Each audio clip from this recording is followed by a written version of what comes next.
Father, we thank you for being a God who knows us and being a God who desires to be known.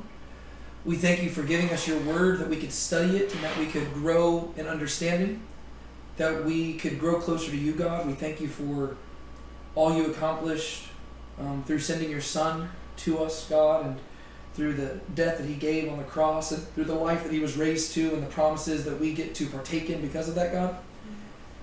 And as we go into your word, God, I pray that we will realize that the events that we are studying tonight are but one thread in the grand tapestry of your creation and of your redemptive plan. And I pray that you will give us understanding, that we would study this well, we would interpret it correctly, and we would learn to apply it also. Let us not read too much into things that are not meant to be read into. Let us understand it as you would have it be understood. And may your Spirit, not our own limited minds, be the thing that guides us into understanding. Let us not be puffed up with knowledge, but let us be transformed by the renewing of our minds and better equipped to live for you, to love you, and to go out and love the world better for your glory. We love you, Lord. We praise you. It's in your name we pray. Amen. Amen. Oakley dokley. Today we are in 2 Kings chapter 11. And I feel like I say this almost every week. I'm pretty excited about this chapter. Mainly because this chapter is a very, I feel like this is a very dramatic chapter. And if you've read it, then you know where I'm getting at here. Or if you just look at the title that I put on the screen, you'll notice that something is a little bit off. Because I called this chapter Athaliah, the Queen Mother. And that is because this is the one time in all of Israel's history when not only was there not a king sitting on the throne of Judah, but there was actually a queen instead, and she's not even from the house of David. And so there's a lot of drama here, like in the sense of, if things in this chapter did not happen, there would be no Jesus, there would be no salvation, there would be no church, we would not be gathered here right now. There are a few chapters throughout the Bible where I try to highlight the significance of it. This is one of those chapters. Brief recap of the context. There's something that's essential to this chapter that will actually force us to look back at the previous chapters. But broad context is that we were dealing with the divided kingdom of Israel as a result of Solomon's sin back in like 931-ish BC. The kingdom was split in two. The northern kingdom is Israel, the southern kingdom is Judah. And really the story of 1st and 2nd Kings is the story of the collapse of the monarchy in Israel. And there's been a lot of different bad guys throughout the story. In the end, it seems like really Judah and Israel themselves are the bad guys. Despite the fact that there are, there's the Moabites, the Midianites, the Arameans, all the, Assyrians, Babylonians. Those guys are bad. But really the message of Kings is that Israel and Judah brought about their own downfall through turning away from God. And so that's really what we've been tracking. But if there was a Thanos of 1st and 2nd Kings, like how, Marvel movies, they have all the different bad guys, but then Thanos is like the big bad. If there was a Thanos of 1st and 2nd Kings, it would be the Omride dynasty, right? This dynasty that reigned over the northern kingdom of Israel, beginning with a guy named Omri, and then going on to his son Ahab, and Ahab's wife Jezebel, and then the children they produced. And those have been the people that we have been dealing with for really a majority of the text. Despite the fact that really the Omride dynasty doesn't last a very long time chronologically speaking. 1st and 2nd Kings devotes a lot of time to them. Because we were introduced to them back at the end of 1st Kings, and we have been with them all the way, like we're almost getting halfway through 2nd Kings, and we're still kind of dealing with them really up until chapter 10, right? So we kind of just almost tied the bow on that story. And we're going to talk about how the fact that maybe there is a little bit more that has to be dealt with in this chapter. But those have been the big bads. And then really, 2 Kings chapter 12 through the end is almost going to just like speed up the pace as we go through the final 100 years of Israel's history, and then on to the next like final 200 years of Judah's history, ultimately culminating in Israel's destruction by the Assyrians in 722 BC and Judah's destruction by the Babylonians in 586 BC. But we've really spent a lot of time specifically looking at these years. We've looked at the ministries of Elijah and Elisha, Elijah's gone. He left in 2 Kings chapter 2. And Elisha is actually still with us, but he hasn't been mentioned for a while. He will come back in a few chapters, and then he will also depart. He won't depart in the same way as Elijah. He's just going to die. But that being said, there is still a little left to be done. Because over the course of chapters 9 and 10, there's one key figure that we have been following. What was his name? Jehu. And tell me a little bit about Jehu. So he was the commander, one of the commanders of the Israelite army, and he had been prophesied by, or God had told Elijah to anoint Jehu as king over Israel, and it was in this set of prophecies that came to us in 1 Kings, and Elijah at the time only went through with one of them, which was anointing Elisha as his successor, and it was actually Elisha who ended up anointing Jehu. And Jehu basically goes about destroying almost the entire Omride dynasty by himself, and with his army, over the course of what really is a year full of turmoil and just a few weeks even, where he takes control of, he deposes 2 kings in the span of maybe a few days, maybe one day. The specifics of that don't really matter, but he ended up essentially becoming this tool through which all the things God wanted to accomplish in Israel about judging them the way they had turned against him happened. Even though he did take things a step too far sometimes. Yeah.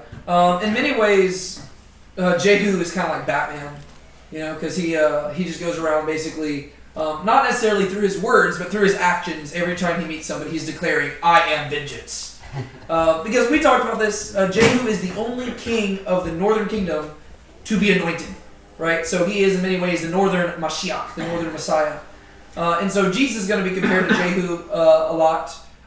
People kind of miss that because people don't study 2 Kings that much, but he is compared a lot to Jehu whenever you're looking at in the Gospels a little bit, and then especially in Revelation.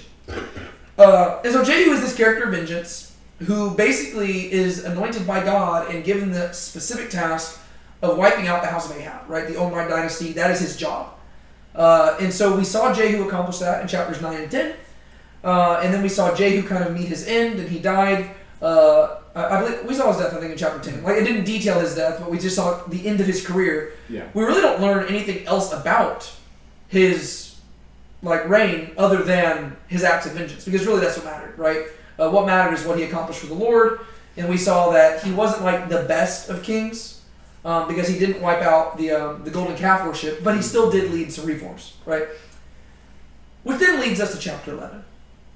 Because it turns out that as amazing as Jehu was, and despite all the vengeance that he declared, and despite the fact that he almost went above and beyond in too many places when it comes to vengeance, there's actually probably some people he didn't have to kill, but he did kill.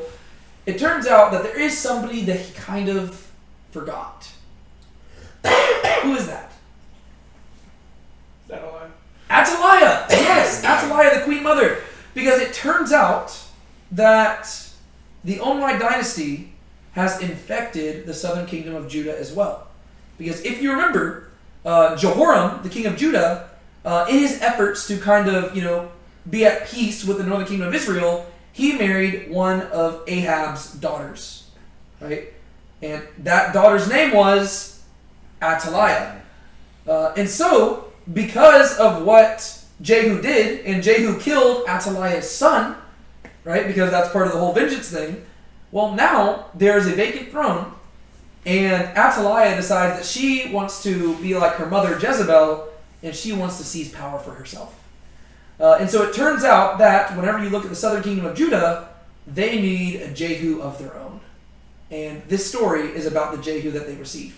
And quite fittingly, before we actually jump into the text, I want to highlight that there are a lot of parallels between this chapter we're going to read and then what we read about with Jehu in chapters 9 and 10.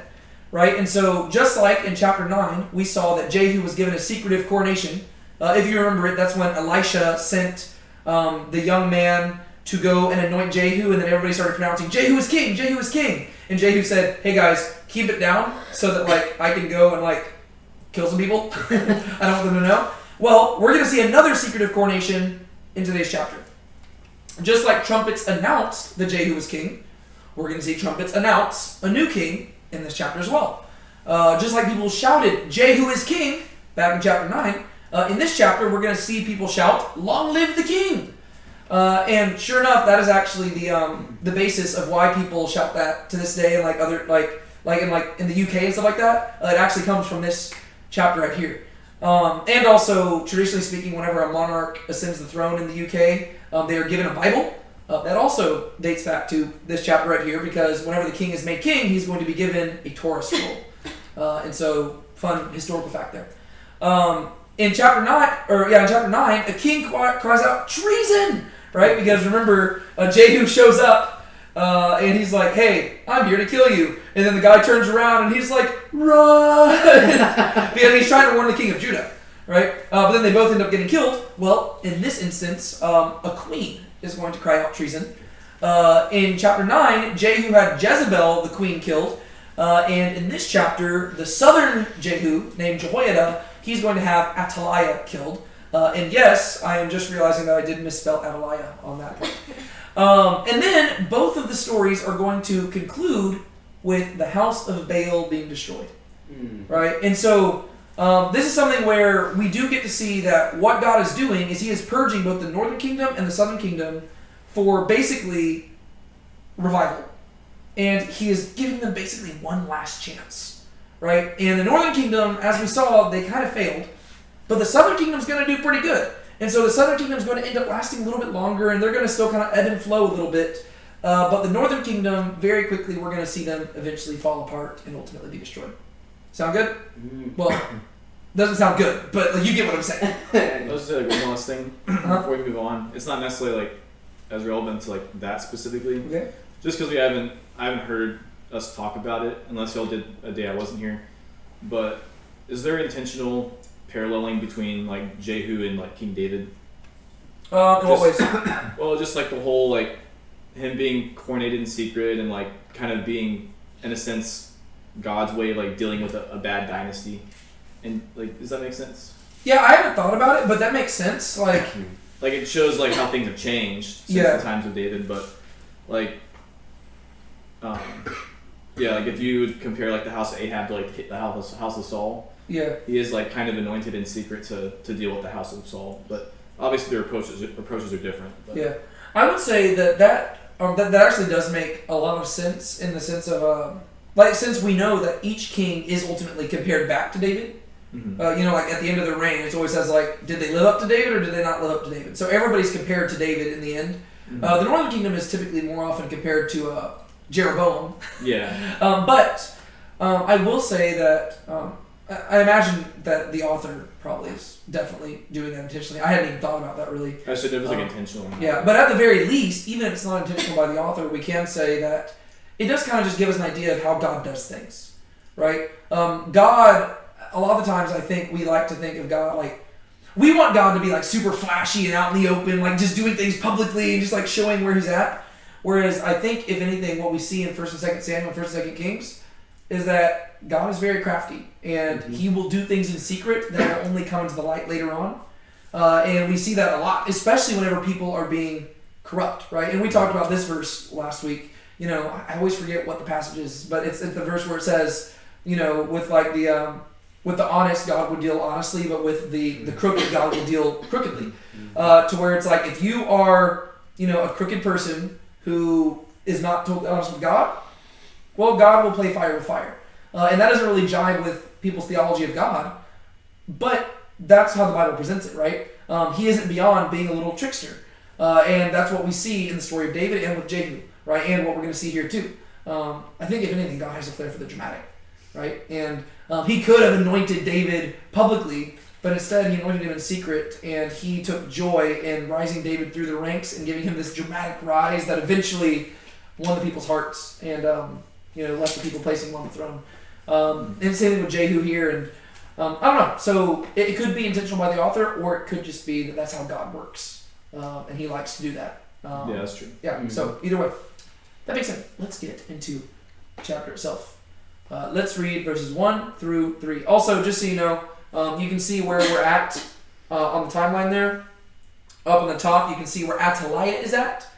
All the events that we're talking about today are actually taking place during the reign of Jehu. Right? So we finished Jehu's reign last week.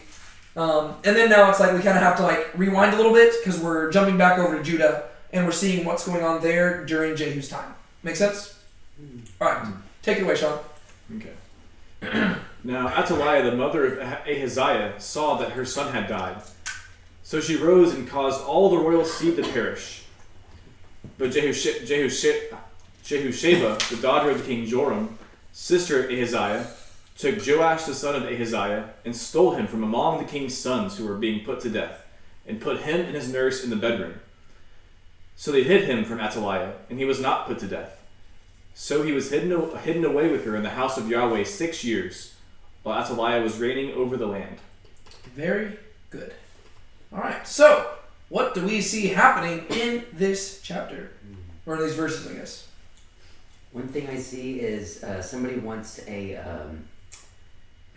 entire, I think, a seed, like, is that talking about like a dynasty? That's or the family. Family, yeah. To, like, perish. Die off. Yeah. Ouch. Athaliah essentially has the entire Judah family line murdered. In a way, kind of like Jehu does, but she's obviously not doing it as the will of God because she's just doing it as a power grab. Yeah. Because obviously at the time, like any male heir to the throne that had a claim would have, caused her. Yeah. Yeah. Mm-hmm. Yeah. She would have been farther down on the totem pole. Yeah. All right, so let us talk about it. This first verse right here, like whenever I say that like this chapter is super significant, literally you can't get a verse into this chapter without realizing how big a deal this is. Because if this chapter did not, like if verse 2 did not begin with the word but, we would not be here right now, right? Because like it's bad. Verse 1. Now Athaliah, the mother of Ahaziah, saw that her son had died. So she rose and caused all the royal seed to perish. All right. Ouch. So let's break this down. First off, who is Athaliah? Other than simply the mother of Ahaziah. Or, first off, who is Ahaziah? former king of Israel who was killed by... No. Israel. Judah. Judah. He was the former king of Judah who was killed by Jehu while trying to escape. Yes. Yeah, so we read about that in chapter 9. Yes. Right? So Ahaziah, he was the king of Judah. If you look at the timeline, you'll notice he didn't last a very long time. He was there for like a year. He was the brother... he was the son of Jehoram, right? I believe. Yes. Yes. Yeah, because Jehoram was his dad. Jehoram was Athaliah's wife. Yeah. No, Jehoram was Athaliah's husband. Sorry. All this family stuff, man. Alright, so Jehoram was Athaliah's husband. He was king. He died. Ahaziah became king in his place, right? But then Ahaziah was killed by Jehu. Yes. Right? So Athaliah is the mother of Ahaziah and the wife of Jehoram. But more importantly than all of that, to the overall story of 2 Kings, what other family relationship is super important that is not directly mentioned right here in verse 1? She's Ahab's daughter. She is Ahab's daughter. And therefore she is the last remaining remnant of the Omride dynasty. And she needs to be wiped out. And technically, I guess there is a hypothetical reality where she didn't have to get wiped out, because really what God is concerned with is the dynasty itself. And like Nick kind of pointed out a second ago, dynasties don't pass through women. And so there was a potential reality where Athaliah did not need to die. She made sure that that reality is not the one we live in because of the events that take place in verse 1. She decided that she wanted to play fire and, she decided she wanted to play with fire and she ended up getting burned, right? Because it says, now Athaliah, the mother of Ahaziah, saw that her son had died. Now you would think that as a mother, in this moment, you would be so crippled with grief over your son that you wouldn't want to produce any other death, especially not death in the family. Yeah, that's not what she did. She just commits She wants to femicide. Yes. destruction. Instead of grieving her son, she decides that this is an opportunity for power. Because she decides that she wants to be like her mom, Jezebel. So she rose and caused all the royal seed to perish. Once again, let me emphasize those words. All the royal seed. All. How much is all? All. All. That's a lot. And whenever we're talking about the royal seed, what are we referring to? The entire family. Yes, what family? Line of David. The line of David. Why is that a big deal? Somebody explain that to me. Because Yes. What is the promise? part of God's covenant was that he said that David's family would rule in Israel forever. Yeah. Yeah. It's a very big covenant. Yeah, pretty big. Yeah. Brandon, were you saying something? Well, that's what I was going to say. Okay. Yeah, no. Go back to 2 Samuel chapter 7. God made this promise to David. He said, hey, David, I like you a whole lot. And you are like a dude after my own heart. And I think that's really cool. And I want to make you an eternal covenant. And I promise you that you will have a son to sit on the throne over Israel forever. And so there's this dramatic tension that sometimes we kind of forget about that's kind of like underlying the entire text of Scripture going forward. Because from that moment forward, every time there is not a son of David sitting on the throne, you have to wonder, did God fail his promise? But even if there's not a son sitting on the throne, you could say, okay, well maybe God is punishing them for a little bit and he'll bring them back. Kind of like he does with Israel. Right? All because Israel doesn't live in the land doesn't mean that God's done with Israel. Right? He might have exiled them and bring them back. But you know the number one way to guarantee that God cannot fulfill his promise? No one's alive. Yeah, if there is no more family of David. Right? If the house of David is wiped out, that covenant is literally impossible to fulfill. And if it was just a promise that only affected David, it wouldn't be, it'd be a big deal to David, but not to any of us.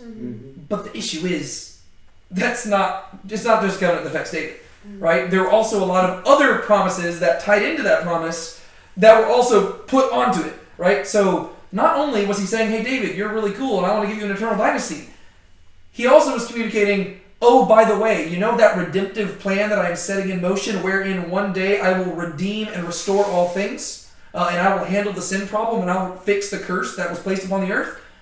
That will be through your sons. And that all of a sudden puts a lot more weight on the situation. Because now, if the family of David is wiped out, it doesn't just affect David's pride or David's legacy. It affects the history of the human race. Like, if David's family dies out, well, first off, there is no salvation, there is no redemption, there is no hope. But in addition to all that, or maybe even as a precursor or prerequisite to all that, it proves that God's a liar. And if God is a liar, well, then you can't trust anything he says, right? I mean, I guess there might be some things you could trust, but you have no way of discerning, because kind of a big, fundamental aspect to who we believe God to be is that he's a God of truth and he's a faithful God. And so if he lied about that, well, it kind of puts all his other promises into question too. And so not only do we lose out on salvation and hope and redemption, but we lose our ability to even trust in God. And without a king sitting over the throne at this point, Israel also kind of ceases to exist because there is no longer a government and all this stuff. So there's a lot of weight in this. What if Jesus has to be the Messiah? Because I've also wondered, where are the 12 tribes today? If there has to be David's succession, where is his seed today? If there's a later Messiah, who is keeping God's promise of a... That is a question that modern Jews have to wrestle through, right? And that's why they do, as best they can, try to still keep the genealogical records. But it's really hard because it seems like most of them got destroyed when the temple was destroyed. And so it seems like the Messiah kind of had to show up before AD 70. But... Because we don't have any descendants from David today, do we? I'm not sure there are. It would just be kind of hard to know. Yeah, I mean, like... David had a few. I mean, to be fair, right? In this moment, We're all the same. it got narrowed down, right? But keep in mind, there's probably descendants of David who aren't from the royal line of David, right? Because keep in mind, we're talking about David through Solomon, right? We're talking about through the line where it was passed down, right? But Sorry, that's what? it's funny because of the fact that if you're accounting for the fact that Solomon was David's son, and then Solomon. Oh, he had 700 wives. So food for thought. There's an estimate in Genghis Khan, if you know the history of Genghis Khan, that a huge percentage of Asians are related. It's like they're all 20%. family. Yeah, that's huge. 20% is. And that was in 1200. Yeah. Can you think about? Yeah. But long story short, we don't want to get too distracted from the point. The main thing here is that second sentence right here in this chapter. It adds so much drama to this story. Because what we're going to see with verse 2 onwards is that there is one child who is spared. But the thing is, for 6 years, most people do not know that child exists. And so there is a 6-year period of Israel's history, or Judah's history, where they genuinely seem to think, God failed. Right? Like, to where it's not like everybody's just going around being like, don't worry, we saved one. No, for 6 years, they are thinking, later on, what's that? Like, later on in the chapter, it kind of implies that the people turn to Baal worship. Yeah, well, yeah, because they're going to have to destroy the temple to Baal.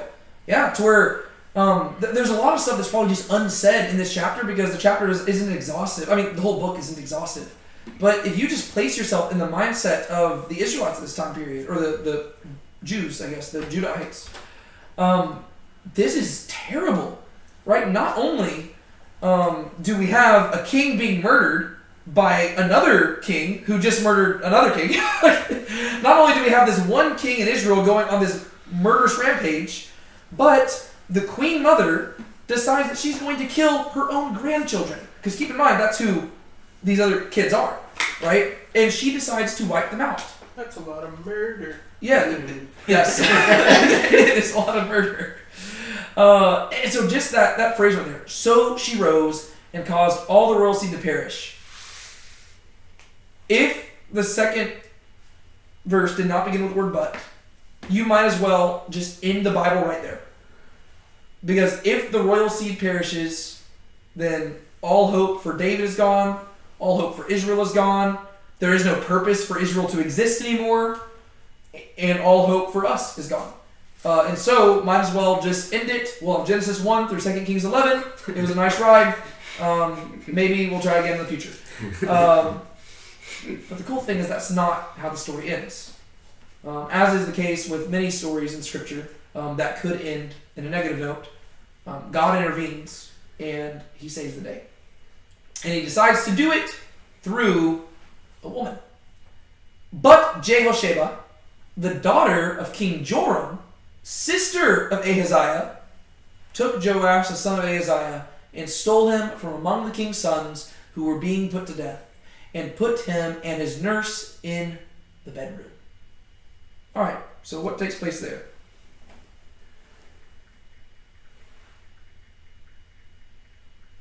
Is that talking about the Joram that reigned in Israel or the one that reigned in Judah?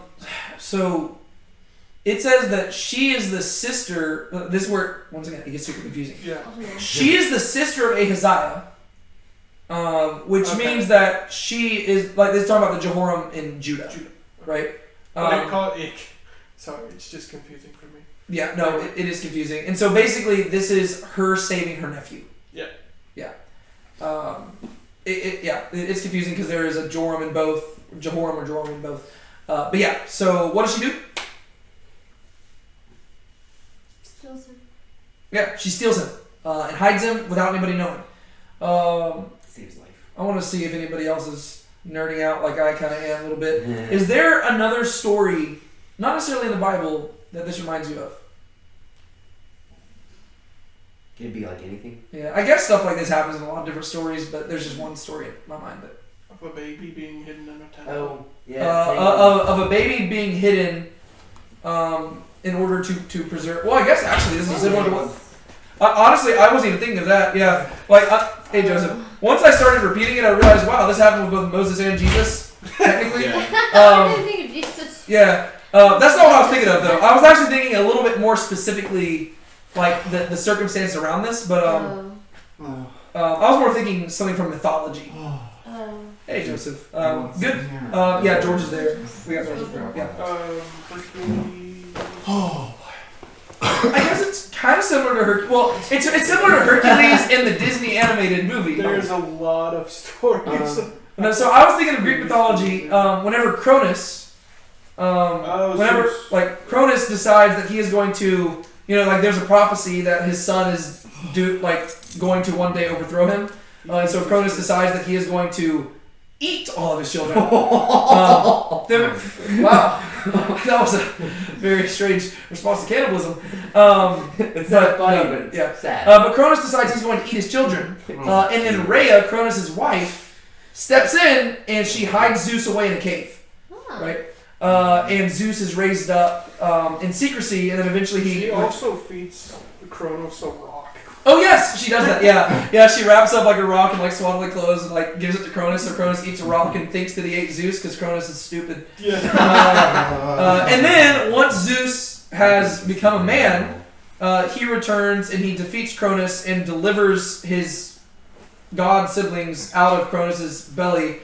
And they apparently have grown into fully grown gods inside. Mythology is weird. But yeah, so that's what this story made me think of. But now that I think of it, there is kind of a similar pattern to to Jesus and Moses as well, right? That's where you have this tyrant who is.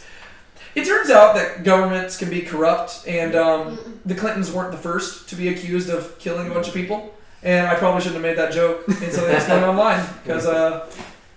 Don't murder us, Hillary. Long story short, power corrupts. Absolute power corrupts absolutely. The only person that doesn't apply to is God. And Athaliah is on a. She's hungry for power, and so she decides that she is going to. You know what?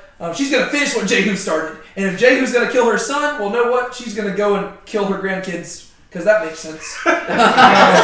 Very weird. So she decides she's going to go kill them.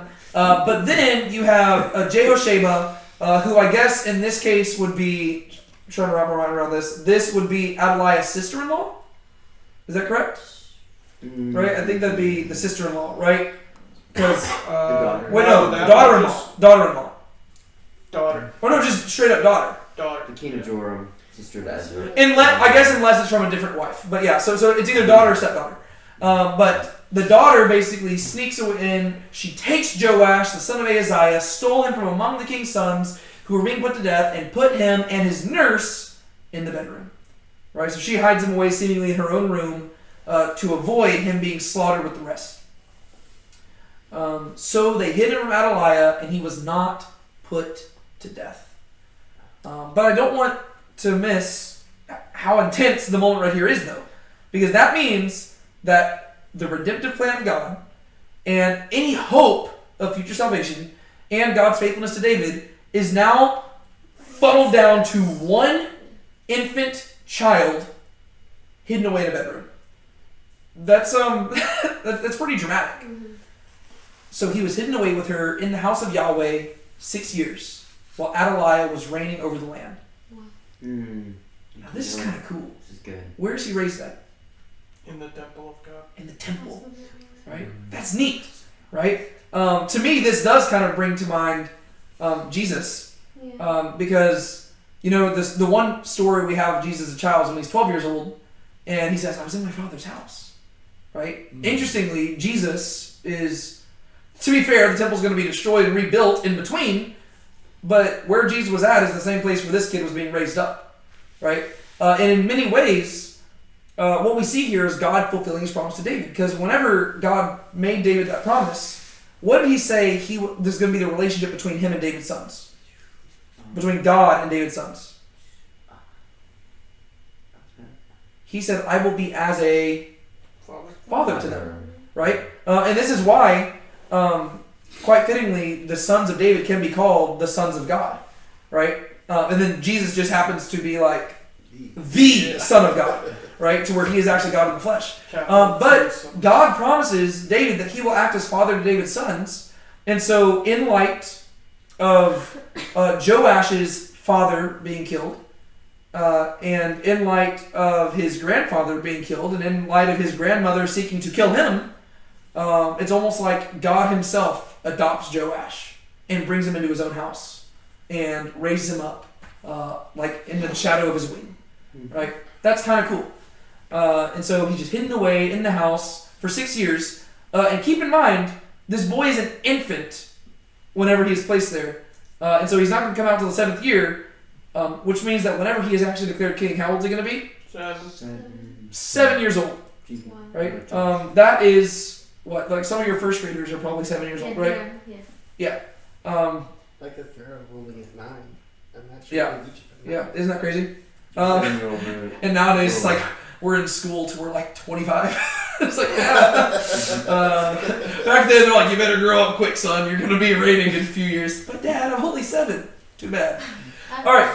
What's that? I have a question. Okay. So, is the structure of like verses 1 and 2? Is it just for like literary purposes? I guess for like the suspense, because all means all, but there's still like a blah blah blah blah blah.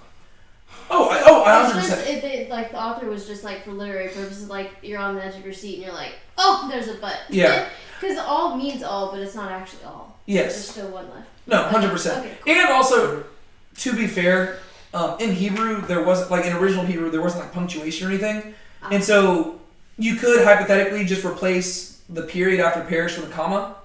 So it could say, so she rose and caused all the royal seed to perish, but Jehoiada, so like. It could almost be one continuous thought, but the fact that they put that there first, I think it is supposed to be a dramatic purpose, right? To where you're supposed to feel the weight of like, oh no, that's not good, and it's like, but don't worry, God's gonna take care of this. All right, so we continue on. Now in the 7th year, Jehoiada sent forth and took the commanders of the hundreds and of the Kerites and of the guard, and brought them to him in the house of Yahweh. Then he cut a covenant with them, and had them swear in the house of Yahweh, and showed them the king's son. And he commanded them, saying, This is the thing that you shall do. 1/3 of you, who come in on the Sabbath and keep watch over the king's house, 1/3 also shall be at the gate Sur, and 1/3 at the gate behind the guards, shall keep watch over the house for defense. And 2 parts of you, even all who go out on the Sabbath, shall also keep watch over the house of Yahweh for the king. And you shall surround the king, each with his weapons in his hand, and whoever comes within the ranks shall be put to death. And be with the king when he goes out and when he comes in. Got ourselves a bodyguard. Yep. A bodyguard, like a whole bodyguard army. a royal. Do you feel like the drama of this scene? Yeah. Like this is something that would be perfect for like a movie, like to where, like you would like I don't even know like if you're trying to film it, like how you want to film it. Like you almost want to keep, like you want to keep cutting back and forth between like Athaliah and like this scene, to where like there's like getting everybody ready, and then like Athaliah's just going about life like she doesn't even know, like she's at the top of the world. She's been reigning for 7 years. And she's like, yes, I have achieved it. Like, I have begun a new dynasty. She's like the first, like, crazy feminazi. Like, she's like, I did this. I will be the first in a new dynasty born from women. Or something. I don't know. But, like, you just feel the drama of it because, like, I don't know. Like, there's so much power in this 7-year-old boy. Yeah. Right? I mean, like the way, like he's just a child, but the implications of him are huge. So let's walk through it. Now in the 7th year, Jehoiada sent for and took the commanders of hundreds of the Kerites and of the guard, and brought them to him in the house of Yahweh. Who's Jehoiada? We don't I was know. wondering. It goes on to say he's a priest. Yes, yeah. So we don't know who he is, but we do later see that he's a priest. Very good. Anybody know what the name Jehoiada means? No. So, No, pretty much any time you see the name Je at the beginning of a name, what's it referring to? Yeah. Yahweh, right? That's why you see a lot of Jez there, because like Jehovah, right? And then Yada in Hebrew means to know, right? So it means Yahweh knows, Or Yahweh. which I just think is kind of fitting, right? Yeah. Yeah, towards like Yahweh knows what Athaliah doesn't, No. right? They hid this child away from Athaliah, and she's ignorant, but Jehoiada, like, you know, he's a testament to the fact that Yahweh knows exactly what's going on here, and he has a plan. So in the 7th year, Jehoiada sent for and took the commanders of the hundreds of the Kerites of the guard. Why they waited 7 years? I don't know. They probably couldn't put a 2-year-old on the throne. Well, yeah, 'cause he's growing. And now the kid is at least probably able to articulate things, and you know, he's at least intelligent enough to be able to do something. But then also there's probably a poetic aspect to this of it being almost like 7, you know, like a Sabbath rest. I know some people try to read into it like the whole like tribulation and stuff from Revelation. I won't go that far. So it's almost like Athaliah is almost like an antichrist figure. Now in the 7th year, Jehoiada sent for and took the commanders of the hundreds of the Kerites. The Kerites were like some of the bodyguards that I think they date back to like the time period of David and stuff. And they brought them to him. Who's him? Was it Jehoiada? Oh, no, so Jehoiada brought them to him. Who's him? Oh. Joash, the king, right? The 7-year-old king. They brought him to him in the house of Yahweh, right? So all these soldiers gathering in secrecy in the temple. They probably had a pretty easy time doing this because it seems like Athaliah wasn't visiting the temple very often. So when it says house of Yahweh, that means temple worship and kingly authority is one and the same, or no? What do you mean? Well, it says house of Yahweh, but then you're also talking about a king. So Well, that's because he's being raised up in the temple. Okay, same place. Yeah, well, yeah, like he's not living in the palace right now. Athaliah is living in the palace. Okay. He is being raised in the temple, which is also crazy because keep in mind that the temple and palace are probably right next door to each other. Yeah. So this is this is like that's pretty wild if you just think about that. And so they bring the guards there into the temple, but he hasn't revealed Joash yet, right? He's brought them in there, but before he reveals the king to them, it says, then he cut a covenant with them and had them swear in the house of Yahweh and showed them the king's son. So what's he have them do first? He has him swear, and he's like, "You're not going to tell anybody else. Yes. That's what I'm about to show you." Yeah. Were you going to say something, Brian? What's that kind of covenant? Yeah. So he has them swear an oath, right? You can kind of imagine it because what he is engaging in here, technically, it's not what they're going to accuse it of, but what are they going to accuse it of being? Treason, right? Technically, it's not treason because he is restoring the rightful king to the throne, but Athaliah is going to have a different opinion, right? And so you can imagine him getting them all together, and he's like, hey guys, you're probably wondering why I have you here today. And that's because over the course of the last 7 years, we have done something that you are all unaware of. You can just imagine the speech, right? Like that's why I would love to see this filmed, to where he just says, guys, I know that the last few years have been rough, right? I'm a priest, right? I serve in the house of Yahweh. We know the covenants of God, and we know that for the last 7 years, it's been rough because there's one really important covenant that has been put into question. And with that question, everything else is put into question too. Y'all have your doubts. From everybody's perspective, the house of David is no more. And you think that God has failed. And you think that there is no hope in Israel. But I have good news for you. But before I say any more, I need you to promise me that this stays between us and only us. Right? They're all like, what? You know, you can imagine them like murmuring with each other. All right. Now, I want you to swear your devotion to Yahweh right now. Right? Do you promise that you're devoted to Him and only Him? And that you will support His decision in all things? Yes, we swear. All right. Bring the boy out. You just see this like 7-year-old kid walking out there.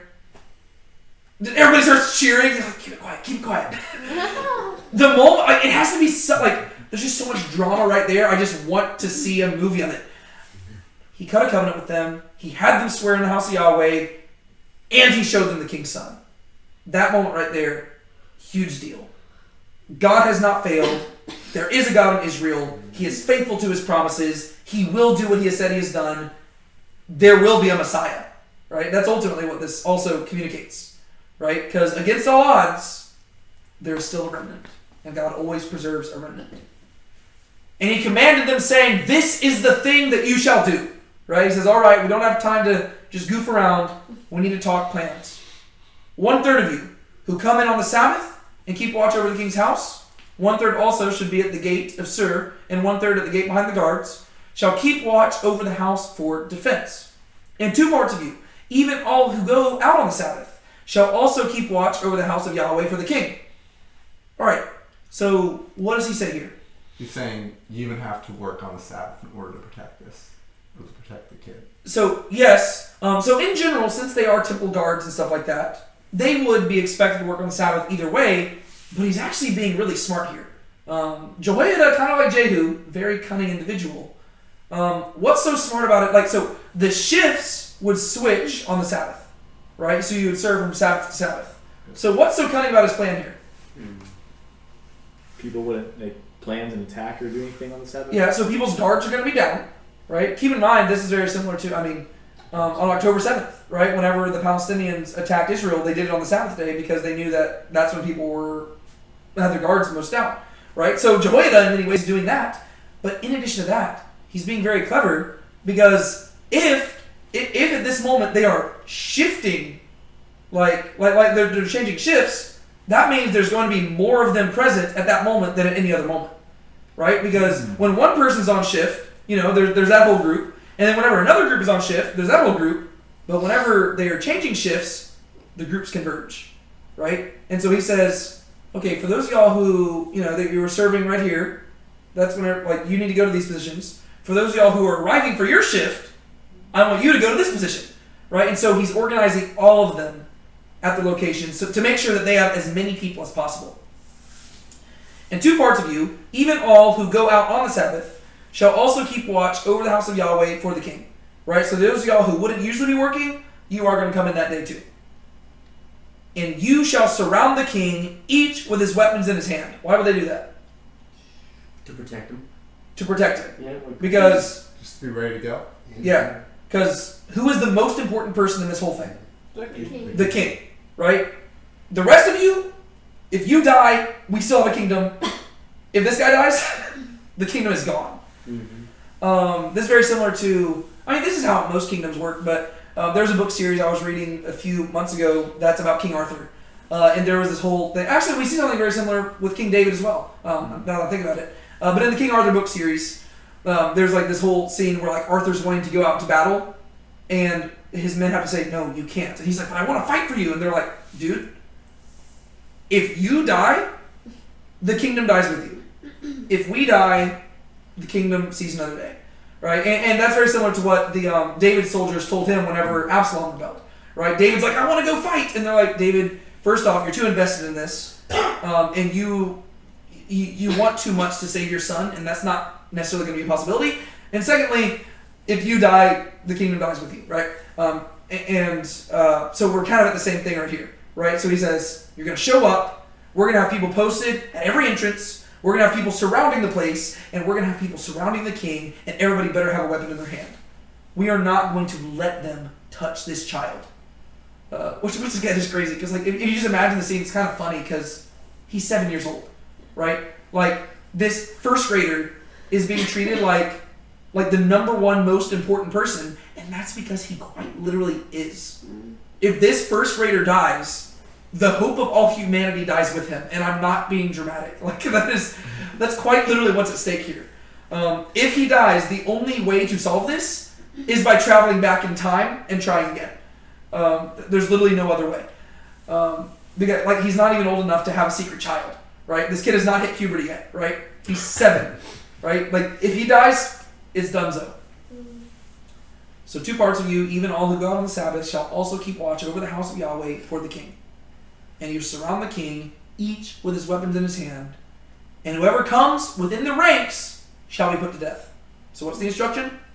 Anyone comes near? Anyone who gets near the king. Anybody, right? Anybody who tries to lay a finger on him. I don't care if they're showing up to offer him a donut. If they try to enter the ranks and they're not amongst you, you kill them, right? You're not like this is not a joking matter. This is not a time to, be distracted. Everybody's got to be locked in. This is the most important thing because we are about to restore the kingdom to Israel and we are about to give hope to the nation again. And be with the king when he goes out and when he comes in. What does that mean? What does that phrase mean? It's a phrase that you see thrown around a lot, especially in Samuel and Kings. Just be with him at all times, no matter what he does. At all times, right? If he goes to the restroom, you follow him to the restroom, right? If he's got to go read a book, you follow him to read the book, right? This king does not get the luxury of being alone. He's too important. Which I don't know if you've ever thought about it. That's something that comes with fame and or even just power. There are certain luxuries you set aside. Being alone is often one of the first to go, right? Nowadays, one of my favorite things, I love just the opportunity. My kids were actually making fun of me today because I'm on lunch duty this week at work, and I just sit off by myself. All the other teachers are together, chatting, and I just do my own thing. And they're like, Mr. Tate, it's kind of depressing. You're all alone. I'm I don't think you realize how much I love being alone. That's my I spend the rest of the day having to talk with y'all, and I love my students, but it drains me, and I'm I just love to just get alone, read a book or just do my own thing. So I'm I love being alone, but not everybody gets that privilege, right? I remember watching a few months ago. I went and saw the Christopher Reeve documentary. Christopher Reeve's the guy who used to play Superman back in the 70s, and if you know anything about him, in the early 90s, I believe it was, he had a horse riding accident that left him paralyzed, and in the documentary, he had talked, he died back in the early 2000s, but they had a lot of footage of him. And one thing that just stuck out to me from that documentary, probably the thing that stuck out to me the most, was him talking about how he has never been alone since. He can't be, because people are constantly having to watch over him. For him, it's because of medical reasons. If they leave him alone, he will die. But that's the same thing here, right? I don't know. There's no real application thing I want you to take from that. Other than maybe to just appreciate, I don't know, people are always constantly striving for promotions and power and wealth and stuff, but there's negative sides to that too, right? This kid, he's deprived of normal life simply because of the family he was born into, right? If he had been born as a pauper living in the streets of Judah, he would have just been raised normally. He might not have even noticed, right? Especially in ancient cultures, all these different all the politics and stuff that go on probably went by and large unnoticed by the general public, right? It probably did not change your day-to-day activities that much, other than religiously. And so if he had been a normal kid, not born to the house of David, his life could have been normal. But instead, because he was born to the house of David, as an infant, his life is being sought, and he grows up in secrecy, apparently never leaving the temple, stuck in the same exact place for 7 years. And then even whenever he steps out into the limelight, he can only do so with literally a giant army surrounding him. And so sometimes maybe it's be grateful for not being, right? We all want to be used by God, but I don't know. Sometimes it's whenever you pray to be used by God, maybe try to be a little bit more specific in your prayers. Because I don't know if you necessarily want to be Joash. It makes me wonder how much he knew, even at the age of 7. Just because he had to recognize in some way that was not normal. You know what I mean? He wouldn't have a normal childhood. I mean, his my first graders are very inquisitive. Even about stuff that they do not know at all, they are not afraid to ask questions, and they can recognize when something is different or off. They're very they observe things really well. So he had to have known why there are no other kids around me? Why don't I get to go play in the street? Why don't I get to and I wonder how much he knew. Yeah. Or, he had to grow how up. much he knew that the weight that was on his shoulders too. Did he know that he was going to be king? Did somebody sit down and explain that to him? The adults robbed him with his childhood and made him act like an adult. Yeah. Way before he was. Well, he would have had to grow up pretty quick. Mm-hmm. Yeah. And that's something that's I talked about this with my students as well. Whenever we talk about how people got married at 14 or 15 in ancient cultures, they're like, oh my gosh. I was like, you gotta realize people grew up a lot quicker back then. They didn't have the choice of prolonging adolescence. Like nowadays, Go to school for people 2 are years. just so much more immature because they know they're going to be in school till they're 25 or 26. They don't have to grow up. Yeah. If you know that you're going to be a full-time worker at like 12, well, you're going to start acting like an adult a lot younger, right? And by the time you hit puberty, you are going to begin being just more mature in general. To be fair, this kid's not even there yet, but no, he definitely had to have some really tough conversations that are, but honestly, it should just remind you of the brokenness of the world we live in, that this kid should not have to deal with this much weight, right? Like, the only reason he's having to deal with this is because of corruption, right? But instead, you have this 7-year-old kid who is literally the single most important person on the face of the planet, and he probably doesn't even fully understand the extent to which, right? He's not a threat, personally, right? Like, does he know how to issue an edict or create a law? No. It's like The only thing that is a threat is his mere existence. It's like the kids, And that's sad. it's like the kids of powerful people are affected big ways. Yeah. Like, he's literally just a pawn in a political game. Yep. Right? It's not that his grandmother doesn't have anything personally against him. She just doesn't like that he gets in the way of her being on the What he throne. represents. Right? Yeah, it's what he represents. And that is the sad part here. And I think we're supposed to take that away from kings. We're supposed to learn that this corruption is messed up, and how great it would have been if we could have just served God without having to have a king. Same thing with politicians today. Oh yeah, They won't give it up unless you pry out of their cold dead hands. Yep. All right, Sean, take it away, verses 9 through 12. Right. So the commanders of hundreds did according to all that Jehoiada the priest commanded. And each one of them took his men who were to come in on the Sabbath, with those who were to go out on the Sabbath, and came to Jehoiada the priest. Then the priest gave to the commanders of hundreds the spears and small shields that had been King David's, which were in the house of Yahweh. And the guards stood each with his weapon in his hand, from the right side of the house to the left side of the house, by the altar and by the house, around the king. Then he brought the king's son out, and put the crown on him, and gave him the testimony. And they made him king, and anointed him. And they clapped their hands and said, "Long live the king." Oh man, I'm telling you, the drama of this story is just so cool. All right, so here's the big moment. Right, here is the secret coronation ceremony. Very similar to Jehu's, but I would actually argue a lot more dramatic than Jehu's. Just like, because keep in mind, Jehu was a commander of an army, right? He literally just kind of coronated himself. Right? He's like, "Hey guys, I'm king." They're like, "Jehu is king!" This is not like that, right? Once again, Joash, he's not an active figure in this. He's just, he's just a background character who happens to be the most important person on the face of the planet. So the commanders of hundreds did according to all that Jehoiada the priest commanded, right? They followed the rules, or his instructions to a T. And each one of them took his men who were to come in on the Sabbath, with those who were to go out on the Sabbath, and came to Jehoiada the priest. Right? So those who are arriving for their shift and those who were leaving, they all came together and they came to Jehoiada. Is that the first time is this verse the first time that we read that he's a priest? Mm-hmm. Right there? I was wondering that. I was wondering why It's delayed. the author saves that information. I don't know if y'all have any ideas. I'm pretty sure his audience would have known the name Jehoiada at the time, so they would have been like, "Oh, it's that guy." Yeah, honestly, that makes sense, just given the previous thing, to where verse 4 says, "Now in the 7th year, Jehoiada sent for him." Yeah. It doesn't introduce him, and so it could be That's something right. where this guy is so famous, in Israel's history. I had read the books about him. Yeah, that they're Jehoiada's it's kind of like talking about Hercules. You're like, yeah, we know who Hercules is, that could make sense. Were you using something, Brian? Yeah, well, I was also going to say, which it's not the first time his name was mentioned, I guess it was the second time, but it also talked about how they cut a covenant, and a priest is the person who does that.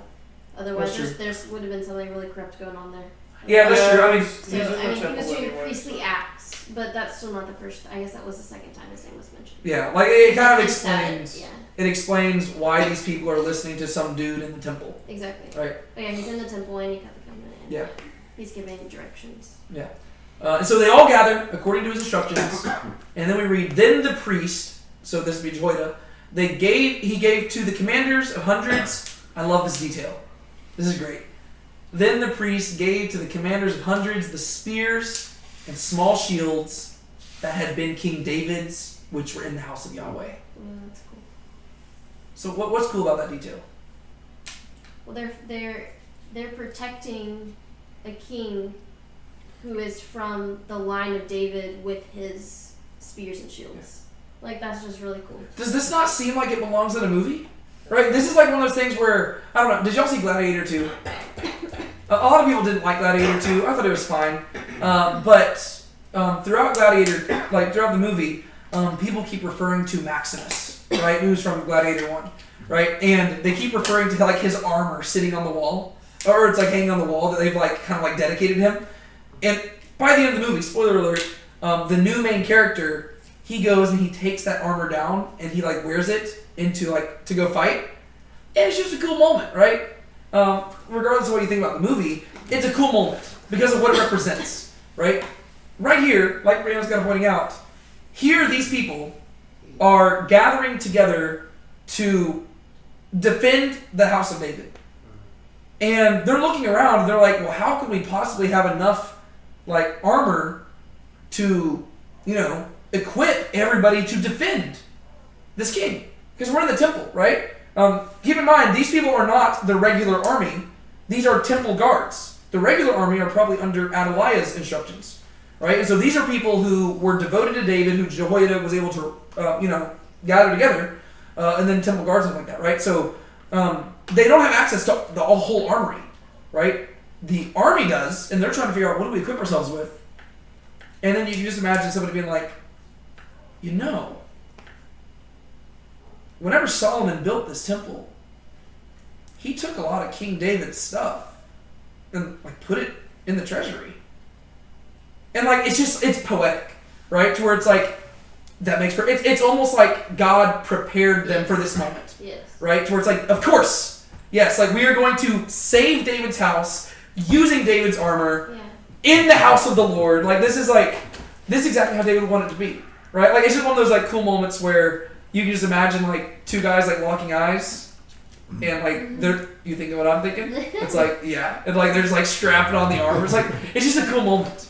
The priest gave to the commanders of the hundreds of spears. Like just imagine Jehoiada coming out and they're like, what are we gonna arm ourselves with? And he says, you're gonna like this. It's like there's like a scene from some movie that I'm thinking of too that's like that. Or the whole idea is that I think also from a propaganda perspective, right? Because you have to remember that while this is a valiant theological movement and a revival, it's also a political movement as well. So there's propaganda involved. And so the idea of a son of David emerging from the temple of Yahweh, surrounded by an army of people who are carrying things that people know are associated with David, it's basically communicating we're going back to, like, this is a fresh start. It's communicating that Joash does not only, it's making him represent more than simply the house of David's existence. Yeah. It's communicating, hey, if this kid survives, we'll return back to the glory days. Right? That's what it's communicating, right? Like, this kid is not only the last remaining member of the house of David, it's almost like they're communicating he is a new David. Right? So they're coming out. It's like if you just like thought of like your favorite president, politicians do this all the time, right? Where it's like they'll just like go out and like they will reference like Abraham Lincoln or something like that just to make themselves look better. Yeah. Right? They're like, oh, my hero is Abraham Lincoln. And they'll do that to make themselves look better because people like Abraham Lincoln, and it's like, ooh, well, if this politician likes Abraham Lincoln, I like him now. You said I need George Washington there, right? But that's the mindset here, right? So it's like, let's give them David's shields, David's spears, David's swords, and let's go out and defend David's son so we can restore David's kingdom. It's also kind of mythological, too. Like a country's, this is our myth. That's what we believe. Oh, yeah. Well, yeah, because David is, while he's a historical figure, he's also like a mythic hero. Yeah. Like, honestly, given what we historically know happened in Scripture, can you just imagine the legends that probably developed around David? I mean, we do have a hint at one. Right? The song that they sang about David, right? Saul slayed his thousands, David his tens of thousands. Like, that gives us a hint at the legends that began to surround David, and that was early on, before he was even king. Like, I imagine that David was the original King Arthur, where, like, people just had all these stories about him. And And now you've got this child who was miraculously saved, and he's showing up after 7 years of like dread. Like, this is a big moment, right? It's like, what's that? Well, I was gonna say, if anything, King David is the basis for the King Arthur tale. Oh, maybe. In a lot of ways. Yeah, that could be true. But just like the whole idea of what this represents is just such a powerful moment where it's like, hey guys, we're returning to the glory days. And especially whenever you juxtapose that with what they've been experiencing for the previous 7 years. Right? For 7 years, they thought that all hope was lost, that God had failed and everything. And then with just the imagery of this moment right here, it's communicating God did not fail. And in fact, he's never been stronger. Right? And it's communicating, like God is so powerful that even whenever you think something is dead, you go check out the tomb and it's empty. Right? You thought the house of David was dead? Well, Joash is here to show up. Rumors of my death have been greatly exaggerated. The resurrection power. That person's It's almost like their own. It's almost like a figurative famine of sorts being ended. Yeah, I can see that. Yeah. A what? A figurative famine. Like a figurative famine. Like, it doesn't say there's a famine going on, but it's kind of the moment that ends. Yeah, and it's just by the grace of God, right? It's not like they deserve it. Like God, they deserve to have the house of David wiped out, but God is faithful. I love that it says like that they gave him like hundreds of spears and small shields. It's not like they were like short 5. Like they needed hundreds of them, and God's like, I got y'all. It's like he's even his like stamp of approval. That's great. Yeah. Well, I love it just because it shows you what a conquering King David was. Like the fact that David was such like he destroyed so many people that they had hundreds of these things just in the temple. Right? Where it's like that's pretty crazy. Like that's a huge arsenal of stuff. Like that's not all of it. Like you know that there's stuff that got away. Oh yeah. It's crazy. Yeah. And so they bring them there, verse 11, and the guards stood, each with his weapon in his hand. Like I just love how like slow-mo. Yeah, I love that the author is like slowing things down because he wants you to feel the weight of this. That's what I'm just saying. Like the Bible's just good literature in general, right? Even if this wasn't the inspired word of God, it's just a good story. And the guards stood, each with his weapons in his hand, from the right side of the house of Yahweh house to the left side of the house. The idea is they're filling the place by the altar and by the house around the king, left to right, at the altar, in the house, all around him. The idea is that whenever it came time, there were a lot of people who were devoted to Yahweh and a lot of people devoted to David. Then he brought the king's son out and put the crown on him and gave him the testimony. What's it mean when it says the testimony? Torah. The Torah. Right? So this would be the first time of Moses, the Pentateuch? Yes. And the Pentateuch, they would be Hebrew. They'd be Hebrew speaking. Yeah. Copy of the covenant. What would it be? The My original translation says. Yeah. So the word for testimony there, it's just the word edut, and it means testimony or witness. And at this time, scribes are doing handwritten copies. This is no longer oral. The law. What? It's handwritten. It's not oral. The law. Yeah. No. They're writing down everything. Well, they were writing it down anyway, because that's what God had commanded. They were like, write it down. Yeah, I'm sure. Yeah. It would make sense to give him a written copy of the law. Well, according to the Torah, kings are supposed to make copies themselves whenever they first become king. We don't actually read any of them doing that. And by the end of 2 Kings, we're going to realize that apparently in between this story and the next one, the Torah is going to be lost. To where literally like people are like, they're going to be like refurbishing the temple and stuff, and they're going to be like, oh, what is this? Actually, no, that is with, isn't that with Joash? Hold up. Yeah, that might be. Because he finds it and he's like, oh, this is important. I think that's in chapter 12. Is it just that? Y'all It's in were all chapter talking 2. That is chapter 12, right? Yeah. Shut up. Okay, I'll shut up. Yeah, now I'm actually, real quick. Maybe, no, is it Josiah or Joash? It's Josiah, I right? think it's Josiah. Okay, because I know that Joash repairs the temple. Wow, I am blanking. I haven't prepared for chapter 12 yet, but I think it's Josiah later on who discovers it. Let me just like flip real quick. This is going to really bother me. What chapter is Josiah in?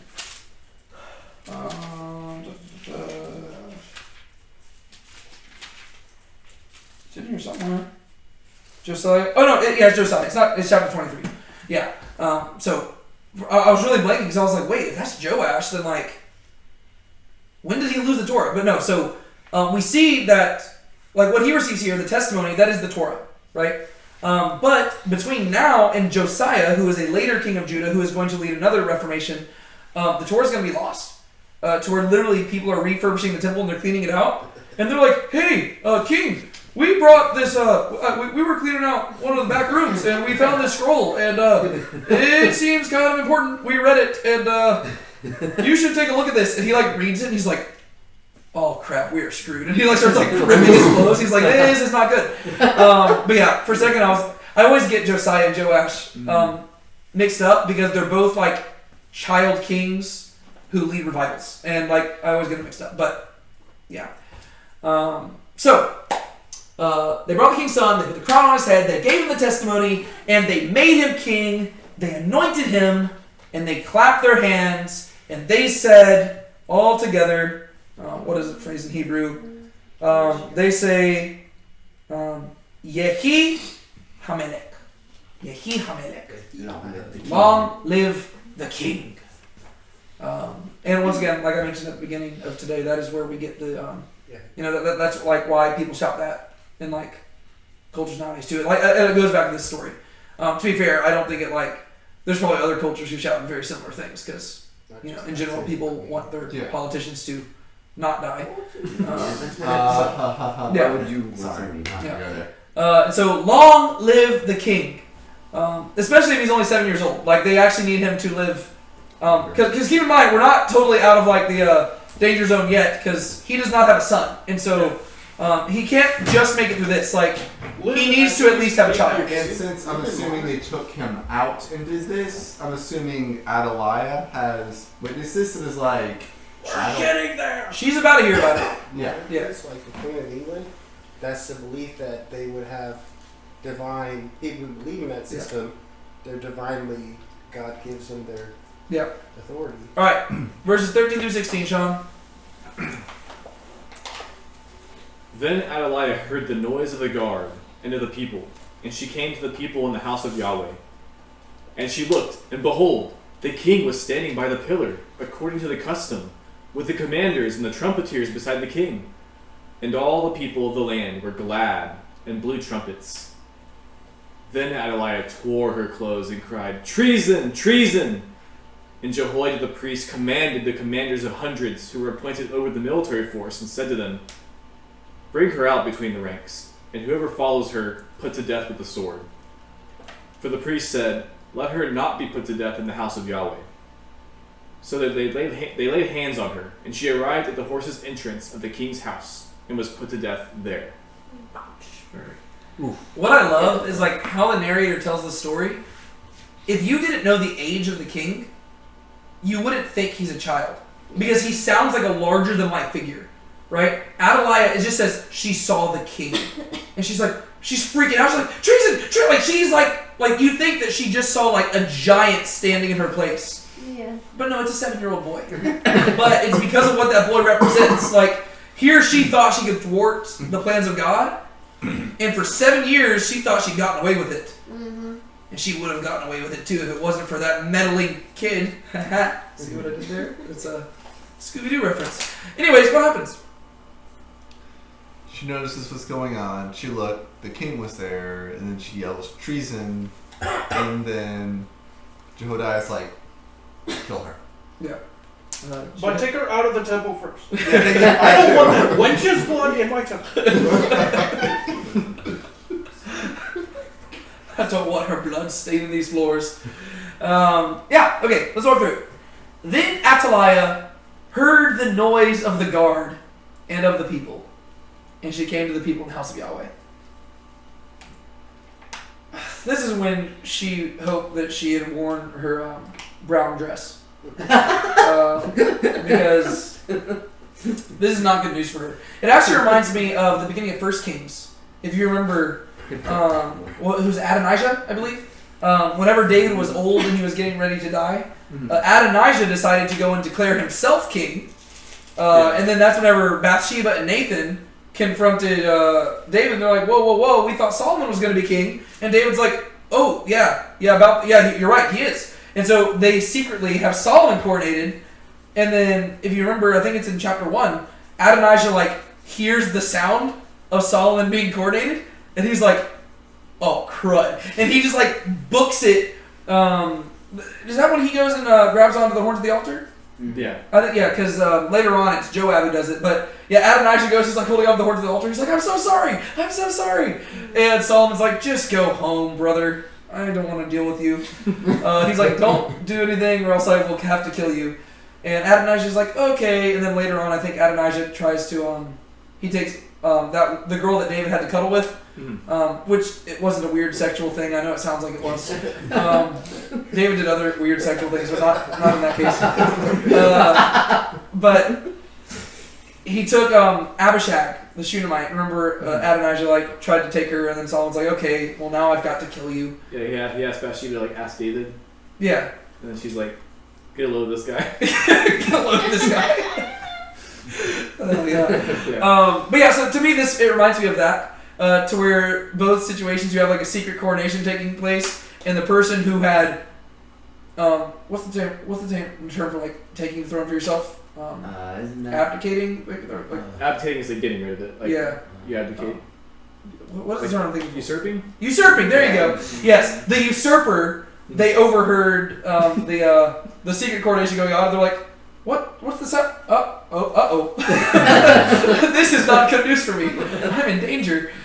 So Athaliah heard the noise of the guard and of the people.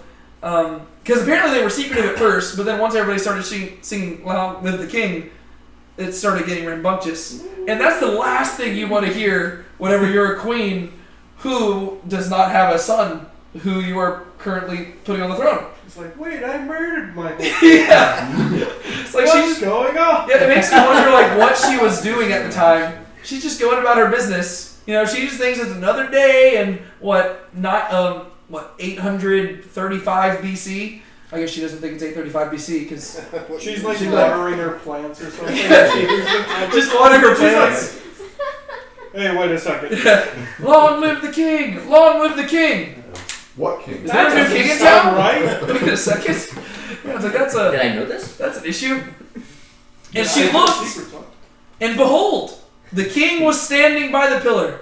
So he's standing at the entrance of the temple, right? Like this is like, so if you remember, like there's the temple, like there's the courtyard, there's the temple, there's these pillars at the entrance. He's standing right there, right? It's just like it's a pretty majestic sight. Like just up the steps, you got just this king sitting there or standing there, and like just an army of supporters all around him, all shouting, "Long live the king!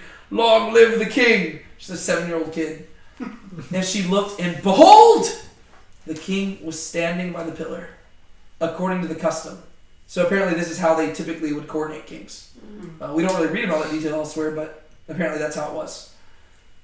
With the commanders and the trumpeters beside the king. And all the people of the land were glad and blew trumpets. Now, just to be clear, when it says all the people of the land, does it literally mean every single person in Israel all had a trumpet and they all blew it? It's a large gathering. Yeah, it's using hyperbole. It's like from her perspective, that's how it felt, right? She's looking and she's like, I have no supporters. I am screwed, right? That's what she's figuring out. Like it's as good as all the people to her, right? All the people of the land were glad. They blew trumpets, and then Athaliah tore her clothes, and she has the audacity to cry out, "Treason! Treason!" Woman, that's what you did. This ain't treason. This is restoring the throne. What do y'all think about that? Projection. Number one, what comes to my mind is hypocrisy. Yeah. You're accusing what's his name? Joash. Joash. Joash of treason when she is committing treason. Yeah. So I guess, like, to be fair, the Hebrew word is keser, and it could be translated as conspiracy. That's fair, right? This is 100% a conspiracy. Treason? I don't know, but she probably meant it in the form of treason. right? Because like, I mean, Well, like from her perspective, you know, she's already been in power for 6 years, and she's reigning as the queen, and then this On a random Tuesday. bunch of people. By now, Some random day, she was like, you know, she thinks she got away with it, so of course she's gonna go straight. yeah. It's her last hope. yeah. Yeah, no, she, like, She was like, I was so close. yeah. Treason! Que ser!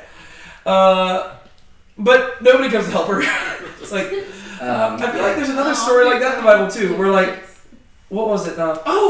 This is also, it's after Absalom's rebellion. There's Sheba's rebellion.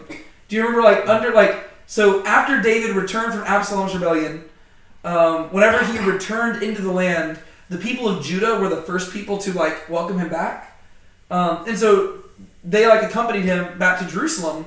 But the people from the other tribes were like upset about this because they're like, "Whoa, David's showing favoritism to his own tribe." When in reality, it was like, no, the people of Judah are just the first ones who showed up. Like, it wasn't favoritism. But they got upset, and this guy named Sheba, he's like, "I'm going to rebel against David."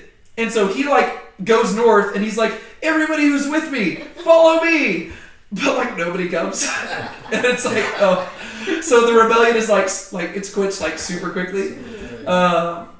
But that to me is kind of like this. She's like, treason!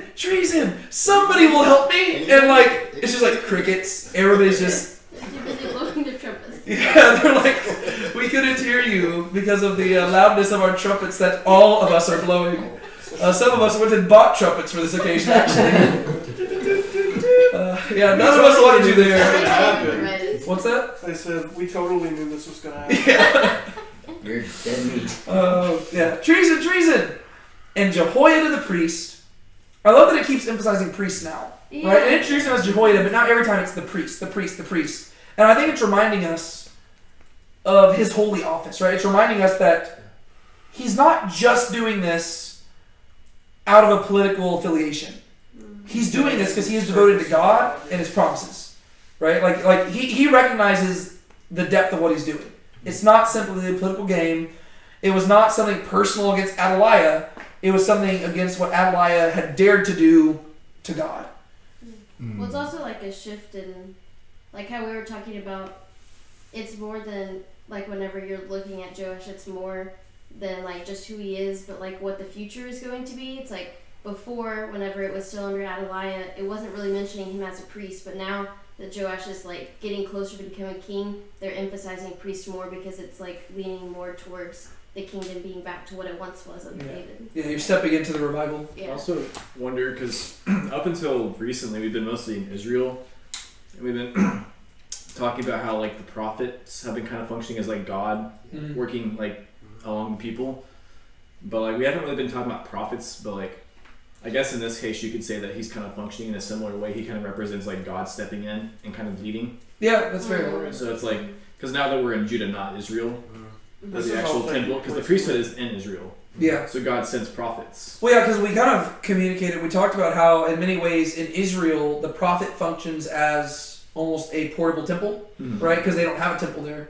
And so if you are in the temple, the closest thing would be the prophet, right? Because he is the person who is, he is the portable person in the temple, right? The temple can't move, but the priest can.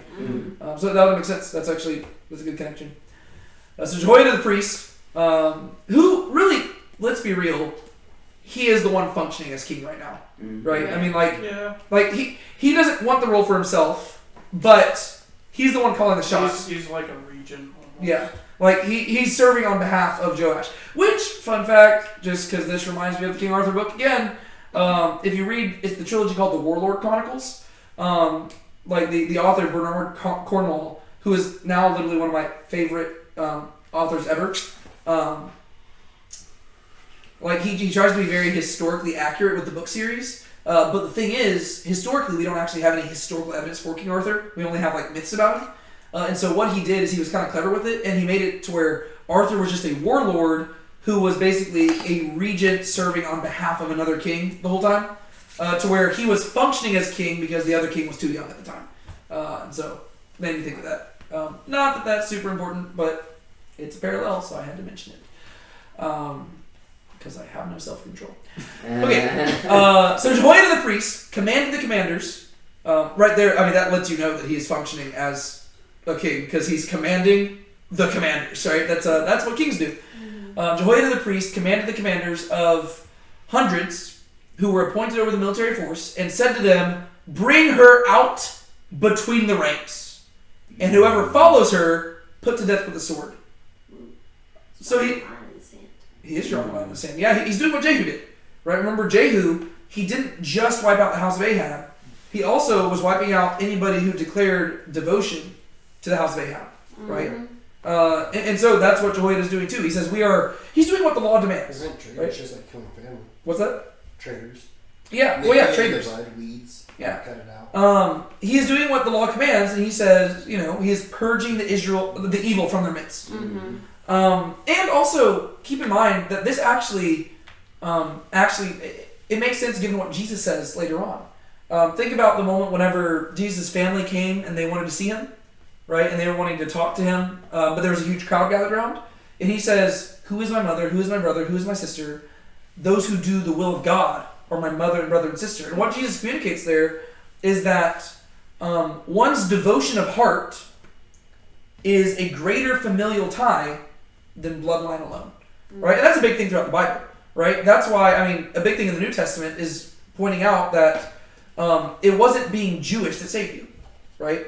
It was your devotion to the God of Israel that saved you.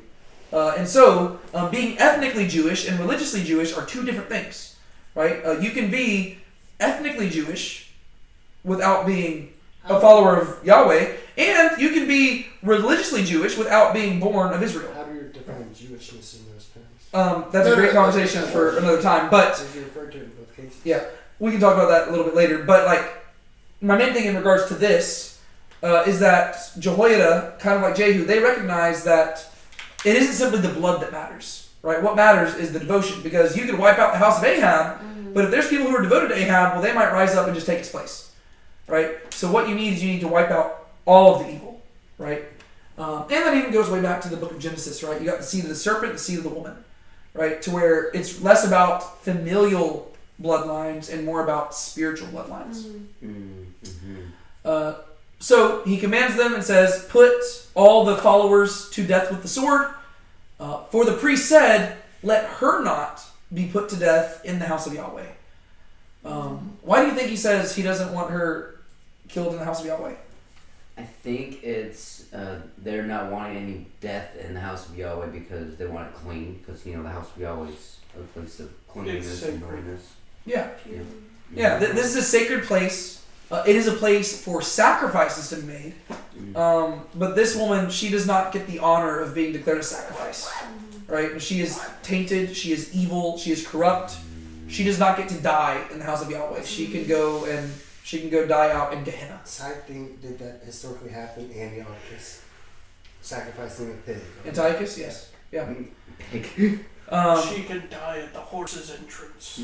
There you go. Yeah. So they laid hands on her, and she arrived at the horse's entrance of the king's house and was put to death there.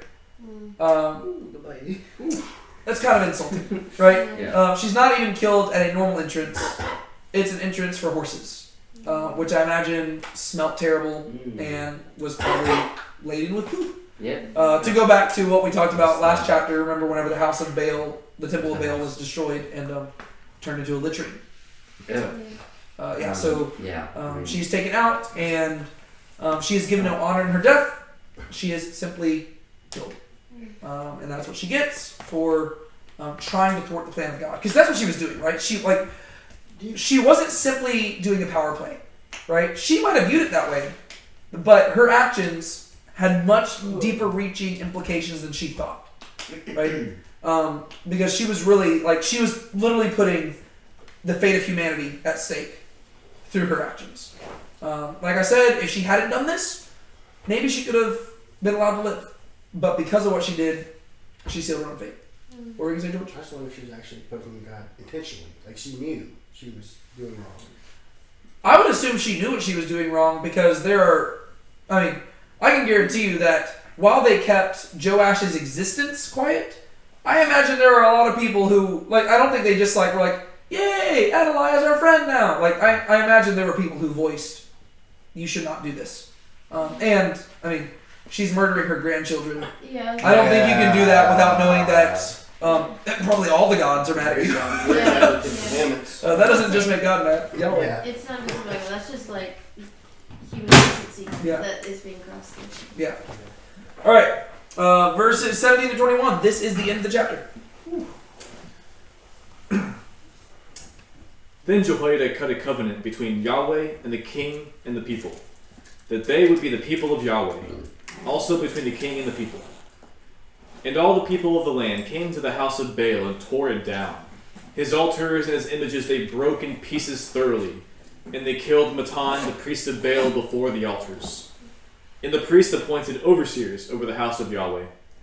And he took the commanders of hundreds, and the Kerites and the guards, and all the people of the land. And they brought the king down from the house of Yahweh, and came by the way of the gates of the guards to the king's house. And he sat on the throne of the kings. So all the people of the land were glad, and the city was quiet, for they had put Athaliah to death with the sword at the king's house. Jehoash was 7 years old when he became king. Cool.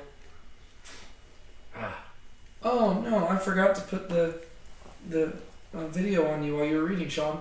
Sorry, I just panned the video to you so you can wave at the camera.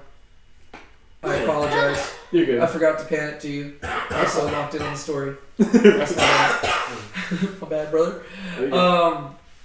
Okay, so here we see the conclusion of our story, or I guess the conclusion of part 1 of our story, because it will continue to chapter 12. What do you have to say? It's almost like a new Exodus. In what ways? Just at least to me, when I just think of the image of like this guy cutting a covenant between Yahweh and the people, that they would be like Yahweh's people. It just has very much like the Mount Sinai vibes. I was thinking of a renewed covenant, right? Mm-hmm. Yeah. Because God basically cuts a covenant with the people of Israel before they cross over to the promised land. It's like, hey, this is how it's going to happen. It's a blessing and a curse. This is what good things are going to happen if you follow my laws and my rules, and then bad things are going to happen, like we've been seeing if you don't. And God tells Moses before he dies that the people are going to rebel. They're not going to behave when they cross over after you die. So it's kind of renewal of the covenant, and there's a blessing and a curse. So. Yeah. No, I think this is just the classic stuff that we see when a revival takes place throughout this story, right? So we see it when they arrive at Mount Sinai. We see it right before Moses dies, like you were pointing out, right? Mm-hmm. Whenever they're on the edge of the Jordan River. We see it whenever Joshua gets them to the other side, right? And we see this with Samuel, right? To where every time there's a leader who takes God seriously, one thing I like about this, and maybe this is something that we could learn for application, it's not simply calling people to action, it's holding them to it, right? Nowadays, we always make altar calls where we're like, hey guys, if you want to follow Jesus, come up here and talk to me about it. Or, we'll preach sermons that are just like, here's application stuff. That's not what they do.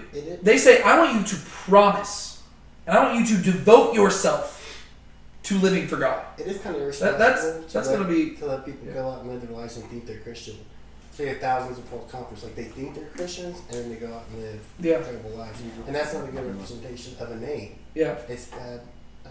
But what you see throughout throughout the Old Testament history is that whenever they they try to hold people accountable. And to be fair, all because they make them swear covenants and stuff like that doesn't make people any more faithful. But it does mean that whenever they are unfaithful, God is justified in afflicting them, right? Because they knew better, right? And so this is a cool moment.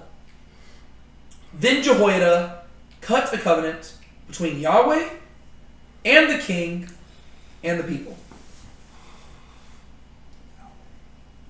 So there's some cool theology behind this. Mainly because you see that the king is like the intermediary there, right? Mm-hmm. Yahweh and the king and the people. Because originally, if you go back to Exodus, the covenant is only between Yahweh and the people, right?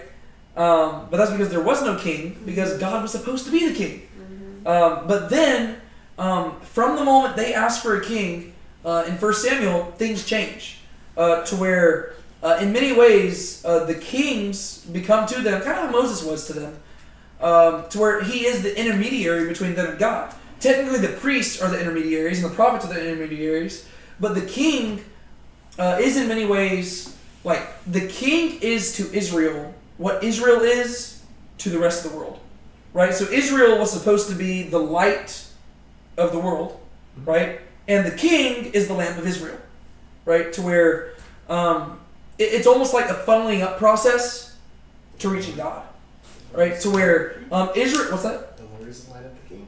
Yeah, yeah. So, like Israel, their sole purpose is to go out into the world and basically point people towards the one true God. And God made this covenant with them to where if they followed the law, things would go well with them. If they disobeyed the law, things would go poorly with them. And that was basically God's way of communicating to the world, right? Because if Israel is succeeding and they're being faithful to God, well, that communicates to the rest of the world, oh, wow, God is super powerful and we should serve him. But if Israel is going through some major stuff and they're being disobedient to God, that communicates to the world, wow, Israel's God is really powerful and we should serve him. To where whether Israel is doing well or bad, it's communicating to the world that the God of Israel is powerful, because they'll notice that Israel's success and failure directly hinges on their obedience to God. I know that's making me think that God's people represents God, but then I instantly retranslate that into the citizens of a kingdom represent the king. So yes, but it also goes the other way around. king.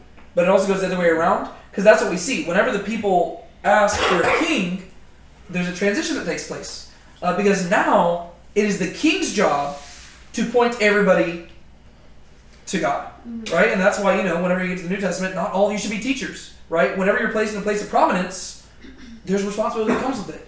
And so, oftentimes, you'll notice that as we've been reading through Kings, have we been reading about the common everyday person in Israel?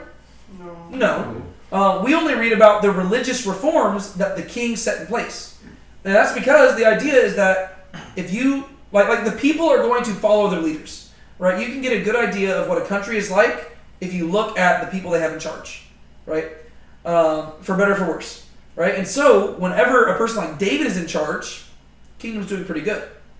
But whenever somebody like Ahab's in charge, not so good. And like whenever the people are going to be sent, like whenever you have prophets showing up, they're not usually getting on to the everyday person. Some of them are, but most of them, they're getting on to the kings. Because the kings, through their failure to obey God, have set a bad example for the people, and therefore the people have also strayed from God. Right? It's like what the common phrasing with the kings where it says, the sins of Jeroboam, which he made Israel sin. Yes. Yeah.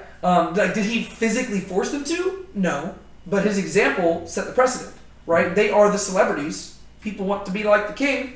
And even if they don't want to be like the king's the one in charge, so you better get used to the lifestyle, right? This isn't a democracy, right? And so I just want to highlight that you have that relationship, right, to where it's not just Yahweh and the people anymore, it's Yahweh, the king, and the people, right? When Jehoiada makes this, cuts this covenant, he has to make sure that not only the people, but also that Joash, that they're all committed to serving Yahweh. That they would be the people of Yahweh, right? So he's like, okay, Joash, do you promise to be a king who serves Yahweh? Yes. All right. Israel or Judah? Judah, do you promise to be the people of Yahweh? Right? So this first covenant is specifically in regards to everybody in Yahweh. Right? Will they be devoted to him? But there's also a second covenant. Also between the king and the people. So what is that covenant about? So not only will they be devoted to Yahweh, the God of Israel, but who else will they be devoted to? To the king himself, right? Specifically to the house of David, right? So not only will you be devoted to our God, who reigns over Israel, but you will be devoted to the Davidic line which God placed over Israel, right? So if people like Athaliah show up again, we're not going to accept them, right? We are going to be devoted to only the house of David. And all the people of the land came to the house of Baal and tore it down. I guess you could say they tore down the house.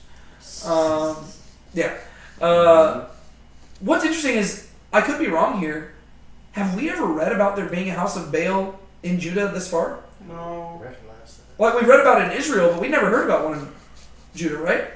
No. So I'm assuming it could have been introduced prior, but I'm assuming this was Athaliah's, like this. Well, I guess it could have been from Joram, right? Because Joram was the son of Ahab. Do you know if there's Wait, no. Joram. No, Joram married Ahaziah.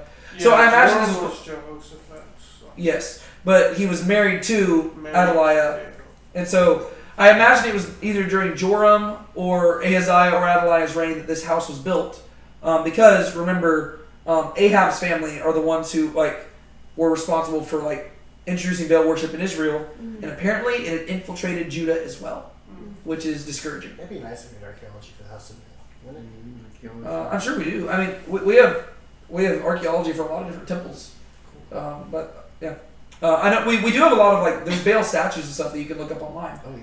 But yeah, we've discovered those little like idols. There's different types of stuff. I think I showed it to y'all before, but I can The always house of David. what. We have the house they're talking about here. Yahweh, David, the temple.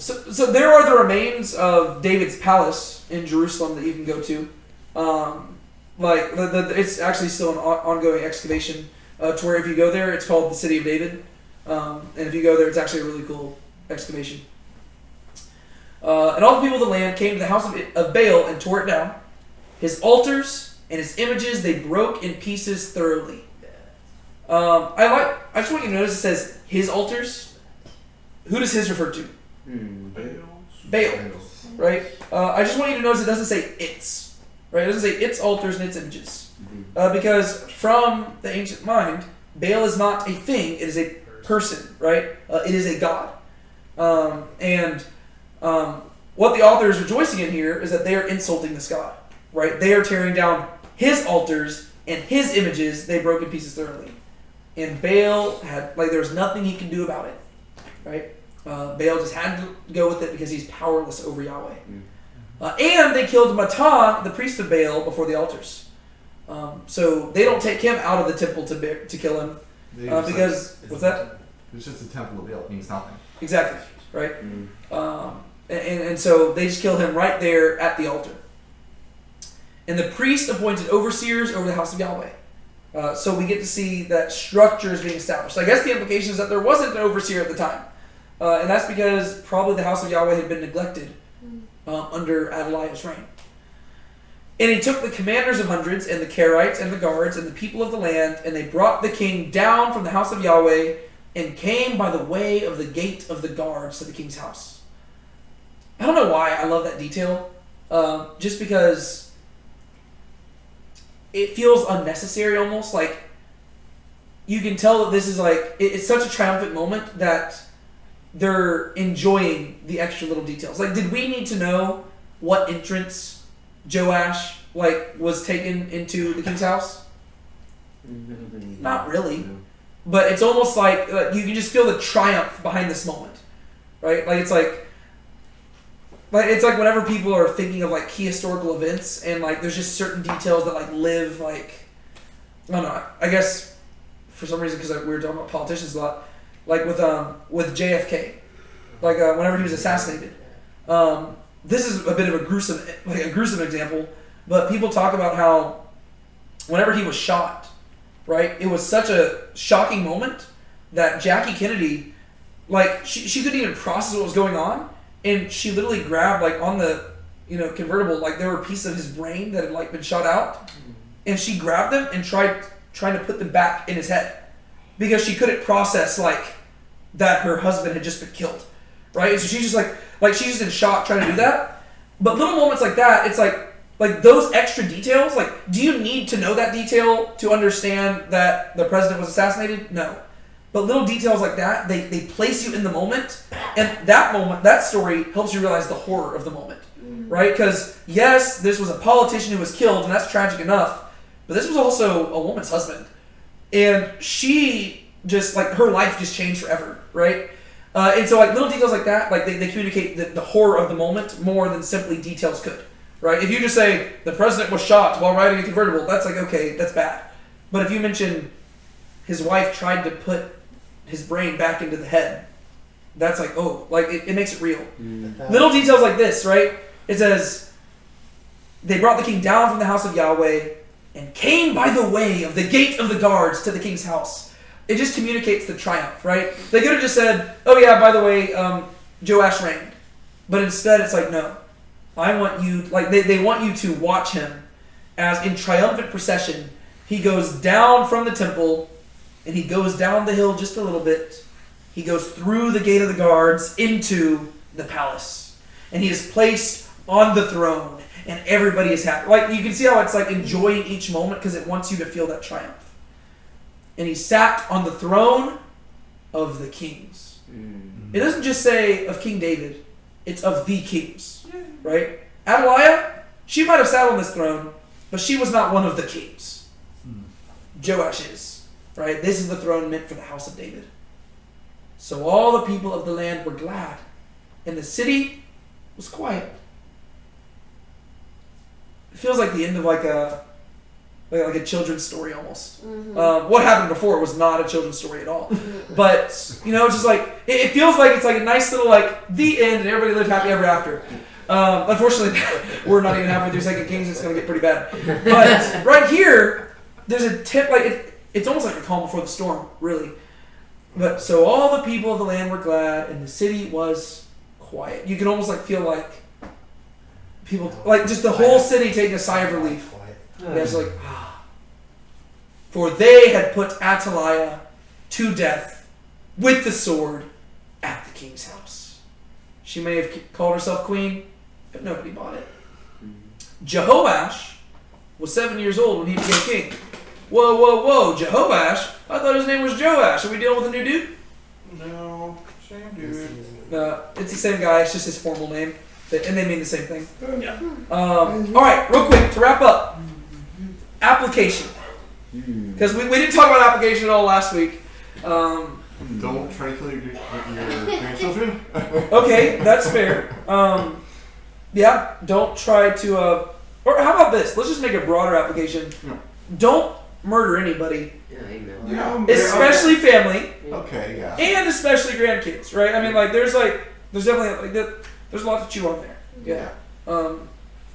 Or puppies, but like that doesn't apply to anything here. I just want to highlight, like maybe just murder in general, not a good idea. Murder in general is bad, unless it's a mosquito biting you. Mosquitoes, yeah, let them rot in hell. I don't care.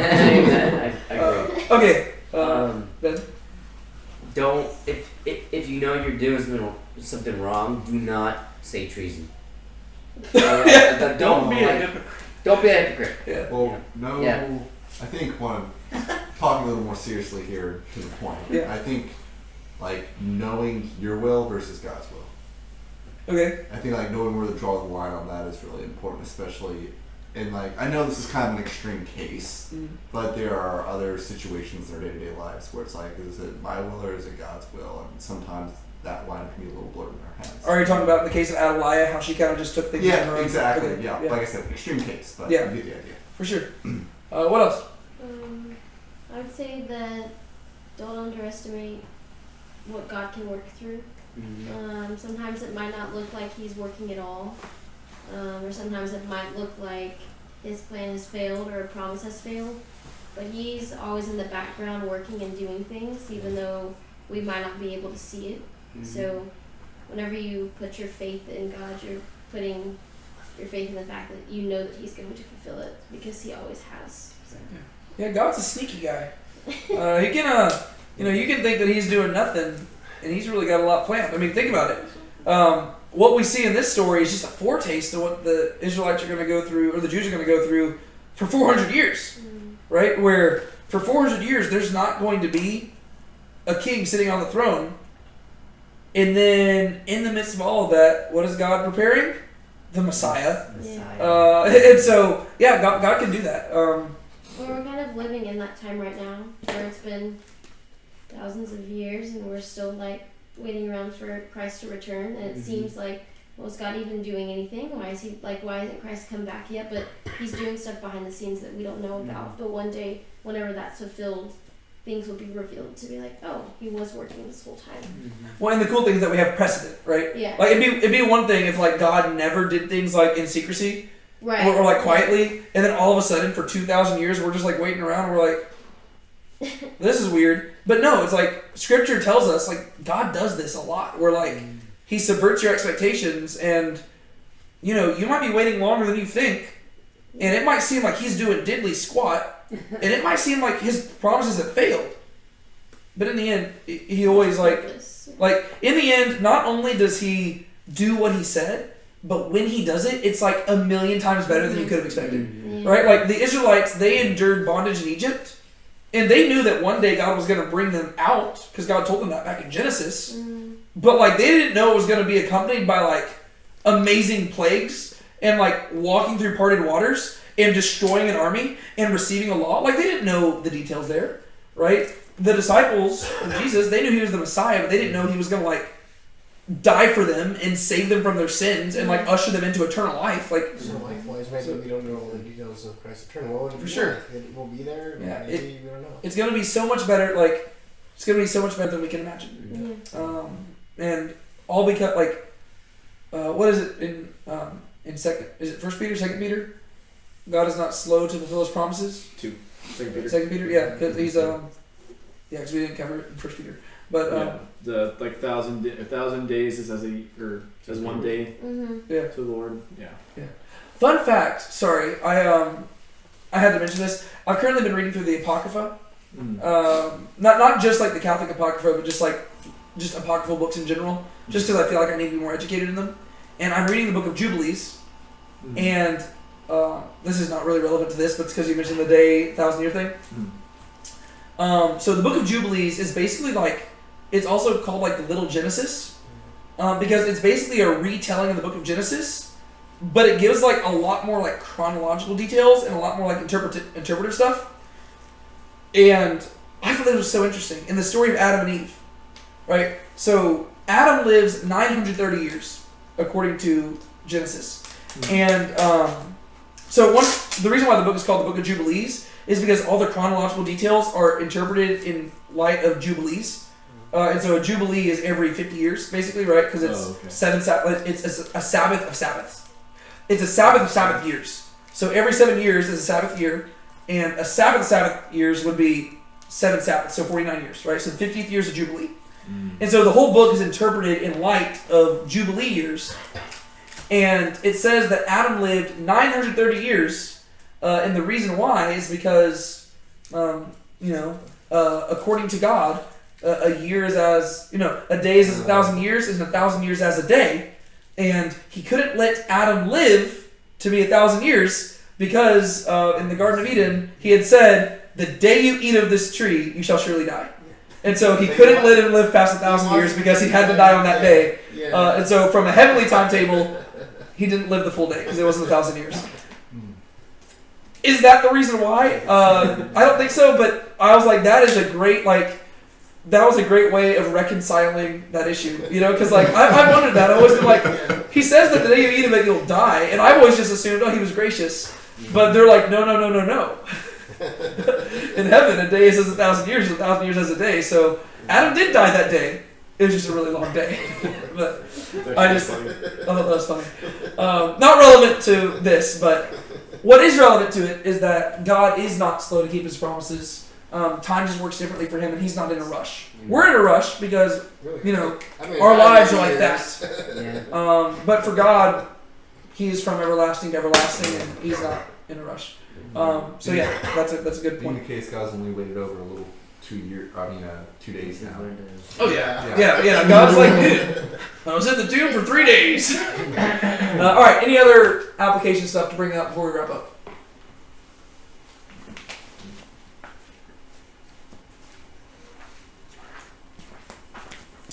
Sweet. Well, next week we will continue talking about Joash, aka Jehoash, and we will see him restore the temple, which I will remind you is not the same as the story with Josiah. And so don't get that confused like I did. We'll talk about that. And we will also, unfortunately, get to see that Joash, he's only faithful to God so long as Jehoiada is alive, which is a bit of a bummer. But, yeah, spoiler alert. Book's been out for a few thousand years, so that's on you if you didn't read it. One of y'all want to close out in prayer, and then we will probably just hang out, play some Bible trivia or something like that. Go for it. Lord, we thank you for this time that you've given us for us to gather together, and we thank you for good conversation, and we thank you for being present with us during the study today. Lord, I pray that as we go throughout our days and as we go throughout our weeks, that we remember the study, we remember these conversations that we have, and allow them to edify us. Give us opportunities to share the word with people that are around us, whether that's coworkers or other people that we meet, and let our light shine to those around us, Lord, to give glory to you. It's in your name we pray. Amen. Everybody say goodbye to the camera. Bye. Bye.